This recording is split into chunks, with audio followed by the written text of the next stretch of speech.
Yes, you, EU citizen, you can change the future of games and how they are preserved. So, if you haven't known, if you're completely out of the radar, if you haven't heard the news, and haven't heard the news for a year at this point, Stop Killing Games is a initiative to make sure games don't get destroyed every single time that when their servers shut down and when there are otherwise playable experiences. You, the EU citizen, can go and sign this petition to make a change. Now, I'm not an EU citizen, so I haven't signed it myself, but what I can do is I can tell the 215 at this time of filming subscribers that I have, or the possible viewers of this video, that you can go ahead and sign the initiative. Now, I'm not going to force you to do this, but yeah, here we go. I mean, I will get to that point later on. So why is it bad when people kill games? Well, firstly, it's a game preservationist. It's an anti-game preservationist move.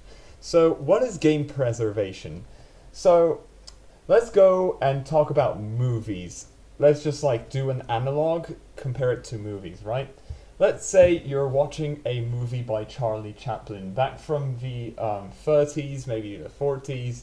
You can still watch that film, right? It's preserved. It has physical media stored on a on a server or on some other place where you can just download it and watch it, or stream it. I don't know. I don't know how it works, but anyway, you can do it. So you download the movie, you watch it, and you enjoy it. That's preservation. Let's go back to books. Books, you can go to the library, get a book, and read it, and take it back to the library. But this is not how games are. Games usually require an internet connection to actually communicate with the server, and especially modern games require internet connections, even if they are single-player games. Like, not all of them, but some of them do exist that require online capabilities of a device, and they would not run if you're not connected to a Wi-Fi or a LAN network.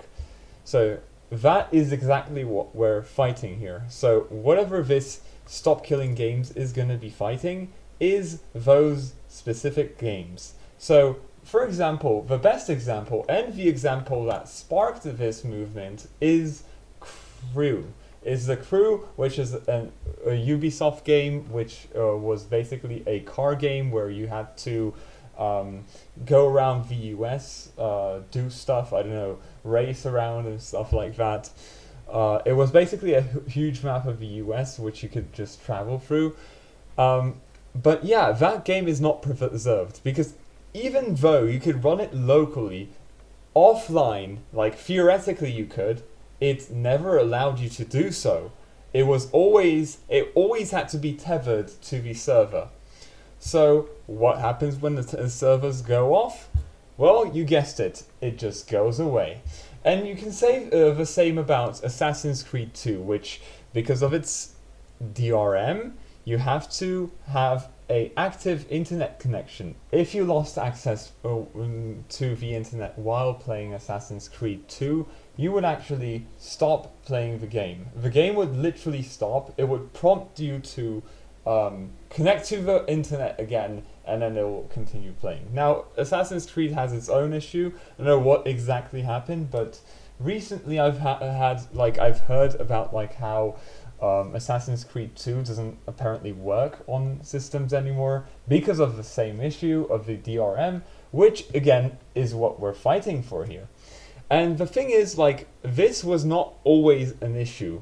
So you could play games from the 90s which didn't have DRMs, which didn't have online only, just fine. I mean, you can just play it. But the next generation of gamers who want to relive the experiences of today, 10 years later, maybe would not be able to do that just because of these issues. So what you're doing here, even though it might not be beneficial for you specifically, it will be beneficial to someone you know or someone who has similar interests to you, but like enjoys retro games as well. So I think it's a net positive to just sign it. Of course, I'm not gonna like make you sign it, because I mean it's a petition. You have to also have your own thoughts about it. But I will open your mind to the fact that this does not have like anything bad associated with it, like the actual signing of the petition.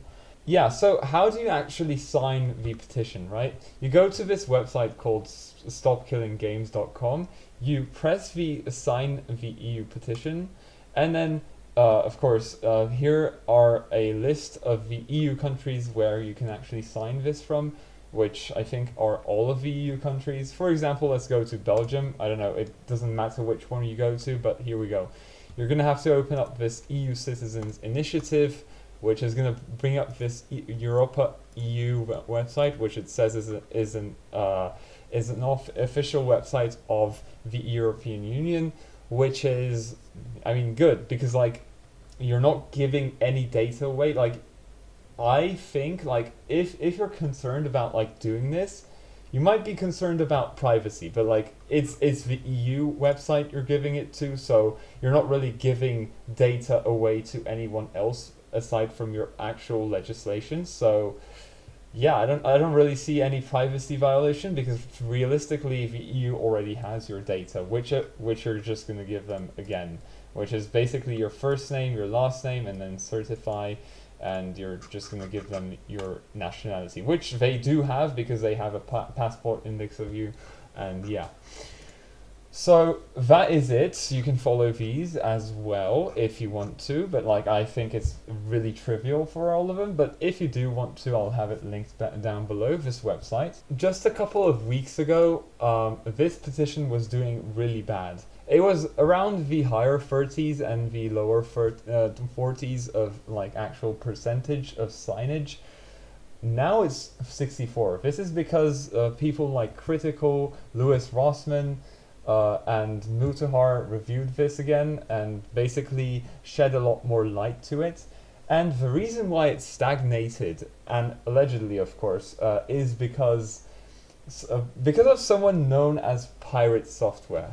So from what I've heard, Pirate Software is one of the creators who actually talked about this subject a year ago, and he did it quite extensively. And his like perspective of all of this was quite saddening, at least for me, because like, you know what, he is a person who actually does content creation and basically makes games. Now, I can't help but wonder that if I'm in his place, a person who makes art, and video games are, let's be honest, a form of art, right? It's like a movie, it's like a picture, it's whatever. It's media and it's also art. So this guy, an artist himself, decides to not promote something that will preserve art like his going forward, which I really don't understand. Like, how can you, like, for example, imagine if Leonardo da Vinci promoted promoted motives against the longevity of, like, for example, the Mona Lisa. That would be absolutely absurd. Maybe like Dali promoting against the longevity of his pictures, right? I don't know. Does that even make sense? It doesn't. Of course it doesn't. Or like if some kind of artist didn't want their song to be like listened to 30 years down the line. That's basically what we're going to here. Like, what even is that? I mean, you're going to profit off of it, right, Pirate Software? At least if you make it paid. I don't know how it works. I don't know if this guy actually published any games or not. But the thing is, like, I don't really understand the take. I think, like, some other people, like the other YouTubers in the space, speculated that this guy didn't fully understand how it was going on, because he was saying stuff around, like, that it's only going to affect, like, single-player games, which are already playable offline, which doesn't make sense, which absolutely doesn't make sense to me, because it was really clear that some of the games that have the online-only aspect to them can be played fully offline because like of how they're made, because like there's nothing, yeah, like you can basically play it offline with slight modifications. So yeah, anyway, I just wanted to make a quick video about this because I really do like preserving games, and I hope this succeeds, which it seems like it will, because it's massively like improving. As you can see here, we've got the 641 here, 1,000 people who actually already voted, and if we refresh this page, you'll see how massively it goes up. Like if you have visited this website beforehand, you'll see, like you can remember that the numbers were not going up at all, but now we're gonna refresh it, and here we go. We've got 100 more people actually signing up. So yeah, if you're from the EU, if you know someone from the EU, if you, I don't know, have contacts in the EU, if they like gaming, if you can convince them, if you can basically spread the word to some people who are from the EU, make sure you do so, because this is really essential, especially for me and people like me who also like playing older games. For example, I enjoyed The Witcher, the first one. Everyone says, yeah, play The Witcher 3, but I was like kind of, I wanted to play what came before. I wanted to see what came before The Witcher 3.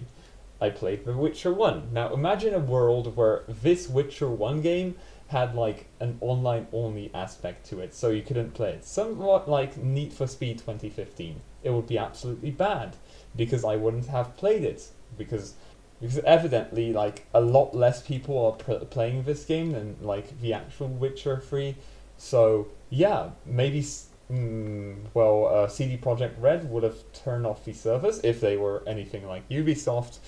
And yeah, I couldn't have played it, or I had to turn to piracy, which is also illegal, which is also bad. So yeah, it kind of puts you in this way of like, I don't know, it makes you think, like, why do you even do this? Like, I mean, I do understand DRM, like for not sharing games and stuff like that, maybe like for not anti-piracy measures, but there's a lot more better solutions as far as I know than DRM. And yeah, if this existed back then on The Witcher, I wouldn't have experienced it. Need for Speed, no one can experience it if the server's shut down.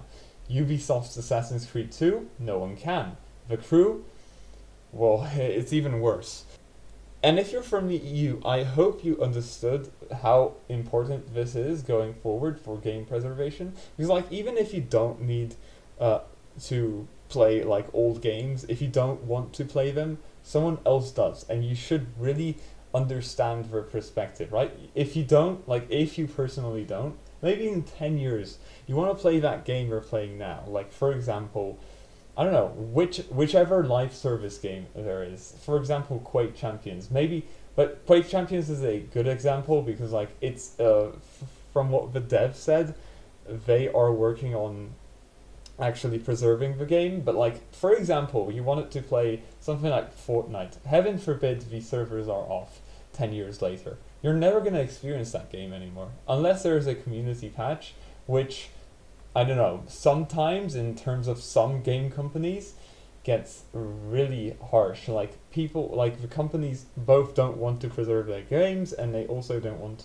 the community to preserve their games, which is really annoying, to say the least. Anyway, so I hope you enjoyed this video. I hope you learned something from it, and if you're from the EU, act soon. The deadline is on the 31st of July, and I will see you in the next video. Bye!